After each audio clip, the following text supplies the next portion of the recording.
चलिए ठीक मैं बताए सुशांत जी। अध्यक्ष महोदय बहुत बहुत धन्यवाद, आपने अवसर दिया प्रश्न पूछने का। मेरा प्रश्न माननीय वित्त मंत्री जी से है, परंतु जो प्रश्न पूछा उस पर आए हुए जवाब से कई पूरक प्रश्न उत्पन्न होते हैं। पहला पूरक प्रश्न उत्पन्न होता है कि पंजीयन कार्यालय द्वारा रजिस्ट्री पूर्व मौके पर भूमि का सत्यापन नहीं करना और भवन निर्माण या अन्य निर्माण कार्य खुली भूमि बताकर कराया जाता है, जिससे शासन को राजस्व की प्राप्ति नहीं होती, शुल्क में कमी आती है। इसे रोकने के लिए आप निर्देश जारी करेंगे क्या, और समय समय पर इसके संबंध में जो शिकायतें प्राप्त होती है उसके निराकरण की क्या व्यवस्था है?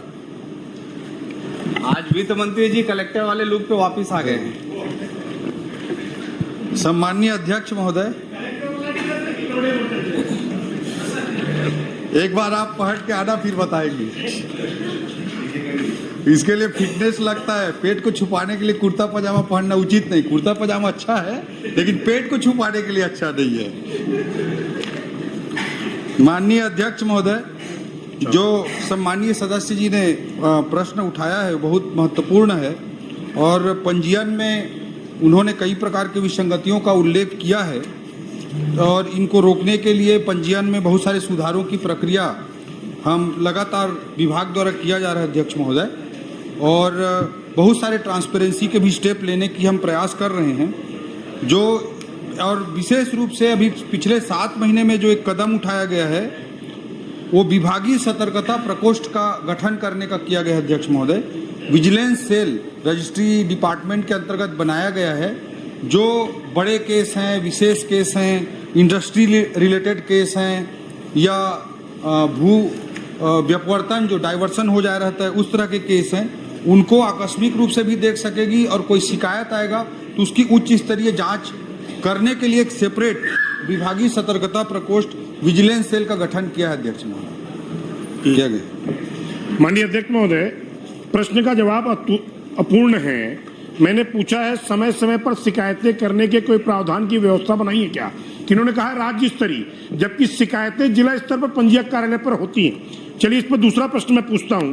बेलतरा विधानसभा, जिस पर मेरा प्रश्न आधारित है, शासन के नियमानुसार राजस्व अनुभागीय अधिकारी द्वारा समय समय पर टुकड़ों पर प्रतिबंध लगाकर राजस्व खसरों पर रोक लगाने की व्यवस्था दी गई है, परंतु देखने में आया कि प्रतिबंध के बावजूद भी वो संबंधित खसरे और रकबे की रजिस्ट्री कर दी जाती है पंजीयन विभाग द्वारा। तो क्या इस संबंध में दोषियों पर कोई कार्रवाई सुनिश्चित हुई है?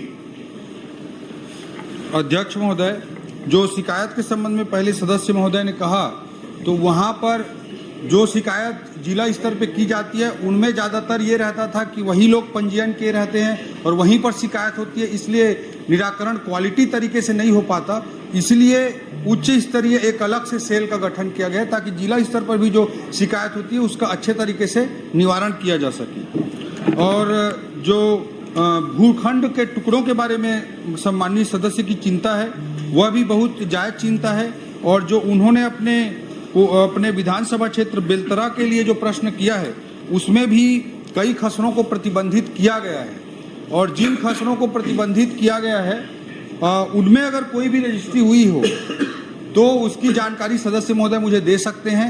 हमारे पास जितने अभी जानकारी आई है उसमें किसी प्रकार के शिकायत का उल्लेख होना नहीं है। इसका अभी तक कोई हमारे पास शिकायत नहीं आई है। अगर कोई भी खसरे में जो प्रतिबंधित खसरा है, प्रतिबंधित खसरों की सूची मैं सदस्य महोदय को दे दूंगा, और अगर उसमें कोई भी पंजीयन हुआ होगा तो उसमें निश्चित रूप से कार्रवाई की जाएगी।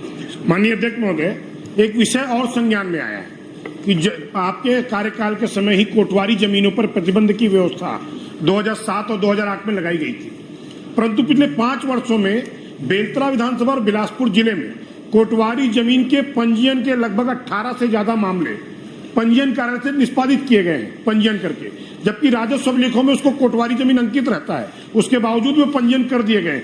ऐसे जमीनों को क्या निरस्त किया जाएगा पंजीयन? मैं माननीय मंत्री महोदय से आपके माध्यम से जानना चाहता हूँ।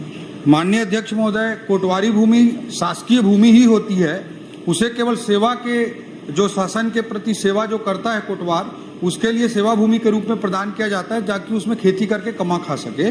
वो कहीं से किसी व्यक्ति का जमीन होता ही नहीं है। और पहले बहुत सारे प्रकरण हुए थे कि कोटवारी जमीनों को बेच दिया गया था, और आप जब आपकी सरकार थी उस समय इस पर प्रतिबंध लगाने का काम किया गया था। तो अगर ऐसा कोई मामला है जो पिछले सालों में हुआ है, जैसा कि सम्मानीय सदस्य ने कहा है, तो उसकी निश्चित रूप से हम जांच कराएंगे। और जो इसमें देखना पड़ेगा कि राजस्व विभाग से जो रिपोर्ट आया उसमें गड़बड़ी थी या पंजीयन विभाग के अधिकारियों ने गड़बड़ी की। जो भी जिम्मेदार होगा उसके खिलाफ कार्रवाई की जाएगी। और अगर वो ऐसा केस हुआ है कोटवारी जमीन के खरीद बिक्री का, तो वो किस स्तर पर है, क्या, क्योंकि कई केस ऐसे हैं अध्यक्ष महोदय जिनमें हुआ है, कार्रवाई करने के लिए पहल भी की गई, लेकिन वो किसी न्यायालय में या किसी उच्च न्यायालय में स्थगन की स्थिति में है। तो जो भी स्थिति में होंगे हम कार्रवाई करेंगे। माननीय अध्यक्ष जी, माननीय अध्यक्ष जी, एक एक करके छोटा छोटा प्रश्न। माननीय अध्यक्ष